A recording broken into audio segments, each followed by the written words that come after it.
श्री स्वामी समर्थ. सर्व भक्तांचे स्वामी कृपा या आपल्या यूट्यूब चॅनलमध्ये स्वागत आहे. सर्व भक्तांवर स्वामी कृपा कायम असावी ही स्वामींच्या चरणी प्रार्थना. आज आपण व्हिडिओमध्ये पाहणार आहोत सर्व पितरी अमावस्या म्हणजे काय, सर्व पितरी अमावस्या कधी आहे, तसेच या दिवशी कोणते उपाय करावेत ज्यामुळे आपल्याला पितरांचा आशीर्वाद प्राप्त होतो याची संपूर्ण माहिती घेणार आहोत. चला तर मग व्हिडिओला सुरुवात करूया. पण त्याआधी स्वामी कृपा चॅनेलवर जर नवीन असाल तर चॅनेलला सबस्क्राईब करून चॅनेलला नक्की सहकार्य करा. बघा, भाद्रपद अमावस्या म्हणजेच सर्व पितरी अमावस्या होय. ही हिंदू पंचांगानुसार कृष्ण पक्षातील 15वी तिथी आहे. तसेच इंग्रजी महिन्यानुसार ही तिथी सप्टेंबर किंवा ऑक्टोबर महिन्यात येते. यालाच पितृमोक्ष अमावस्यासुद्धा म्हणतात.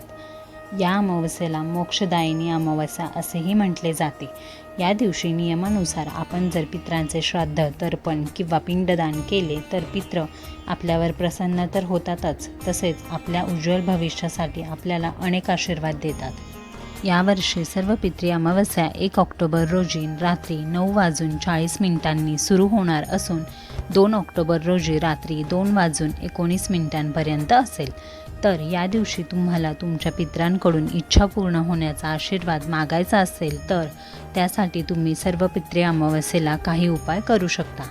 हिंदू धर्मात सर्व पितरी अमावस्येला विशेष महत्त्व आहे. तसेच जर तुम्हाला तुमच्या पूर्वजांच्या मृत्यूची तिथी माहीत नसेल तर तुम्ही सर्व पितरी अमावस्येला श्राद्ध, पिंडदान करू शकता. असे म्हणतात या दिवशी केलेले उपाय हे खूप फायदेशीर असतात. चला तर मग जाणून घेऊ या दिवशी तुम्ही कोणते उपाय करू शकता. पहिला उपाय, पितृदोष टाळण्यासाठी या दिवशी पितरांचे प्रतिनिधी मानून कावळ्यांना अन्न अर्पण केले जाते. घरात शुद्ध अन्न बनवून कावळ्याला अन्न द्यावे. असे म्हणतात कावळ्याने जर अन्न ग्रहण केले तर पितरांना समाधान मिळते. तसेच शनिदेवही तुमच्यावर प्रसन्न होतात. हा उपाय तुम्ही प्रत्येक अमावस्येला केला तर आपल्या राशीतील ग्रहही अनुकूल होतात. दुसरा उपाय, ज्योतिषशास्त्रानुसार काळ्या गाईला चारा खायला द्यावा. पितृपक्षात गाईला चारा दिल्याने विशेष फळ मिळते असे म्हणतात. धार्मिक मान्यतेनुसार सर्व पितरी अमावस्येला काळ्या गाईला मोहरीच्या तेलाची भाकरी खाऊ घातल्यास शनिदेवांची कृपा प्राप्त होते. जर तुम्हाला काळी गाई भेटलीच नाही तर तुम्ही कोणत्याही गाईला भाकरी, चारा, गूळ किंवा सात्विक अन्न खाऊ घालू शकता. गाईला खायला दिलेले अन्नसुद्धा पितरांपर्यंत पोहोचते असे म्हटले गेले आहे.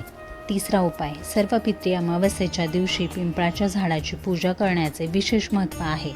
असे म्हणतात की पिंपळाच्या झाडांमध्ये पूर्वजांचा वास असतो. या दिवशी पिंपळाच्या झाडाला साखर, दूध, तांदूळ, काळे तीळ, फुले अर्पण करून ओम पितृभ्याय नमः मंत्राचा जप करावा आणि झाडाला 11 प्रदक्षिणा घालाव्यात. तसेच संध्याकाळी पिंपळाच्या झाडाखाली मोहरीच्या तेलाचा दिवा लावून त्यात काळे तीळ घालावेत. असे केल्याने पूर्वज प्रसन्न होतात आणि तुम्हाला अनेक आशीर्वाद देतात. तसेच तुमच्या वाटेतील अडचणीसुद्धा दूर करतात. चौथा उपाय, सर्व पितरी अमावस्येच्या दिवशी बाभळीच्या झाडाखाली पितरांसाठी जेवण ठेवावे.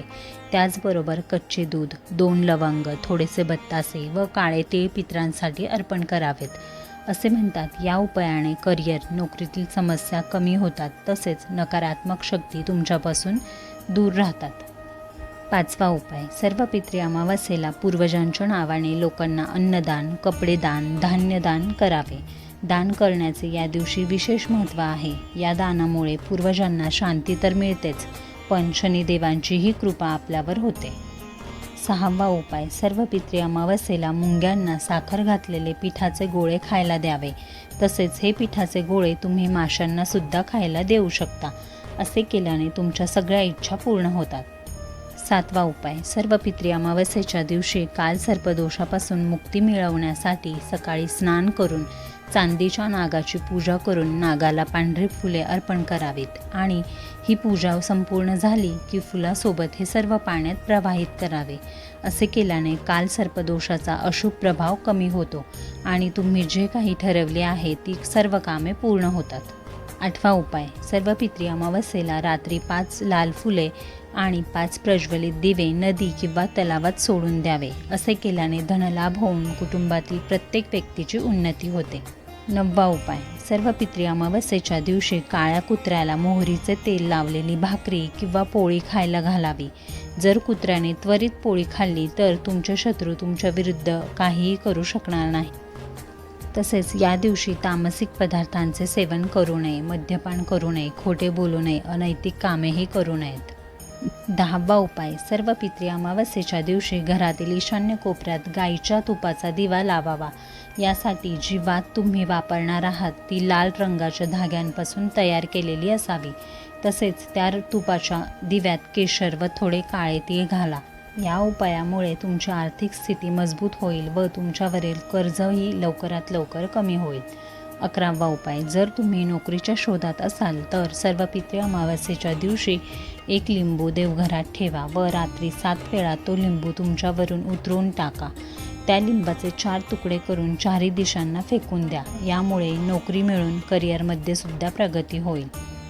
12वा उपाय, सर्व पितृ अमावस्येला ब्राह्मणांना अन्नदान करण्याची पद्धत आहे. त्यामुळे पितरांना शांती मिळते असे म्हणतात. तसेच या दिवशी पिंडदान व तर्पण विधी केल्याने पूर्वजांना शांती मिळते. नदी किंवा पवित्र जलाशयासमोर पिंडदान करावे. तर बघा, या सर्व पितृ अमावस्येच्या दिवशी पितरांच्या फोटोला हार घालून त्यांची पूजा करून घरी बनवलेल्या अन्नाचा नैवेद्य दाखवावा. या दिवशी पितरांचे स्मरण करून त्यांच्या प्रती कृतज्ञता दाखवण्याचा हा दिवस आहे. तसेच या दिवशी वरील उपायांपैकी एक उपाय जरी तुम्ही श्रद्धा व भक्तिपूर्वकपणे केल्यास तुमच्या जीवनात सुख, समृद्धी व भरभराट होते आणि पितरांचा आशीर्वाद भेटल्याने जीवनातील अनेक संकटे दूर होण्यास मदत होते. तर मी सांगितलेली माहिती आवडल्यास व्हिडिओला लाईक, कमेंट, शेअर नक्की करा. तसेच नवनवीन व्हिडिओसाठी स्वामी कृपा चॅनेलला सबस्क्राईब करायला विसरू नका. धन्यवाद.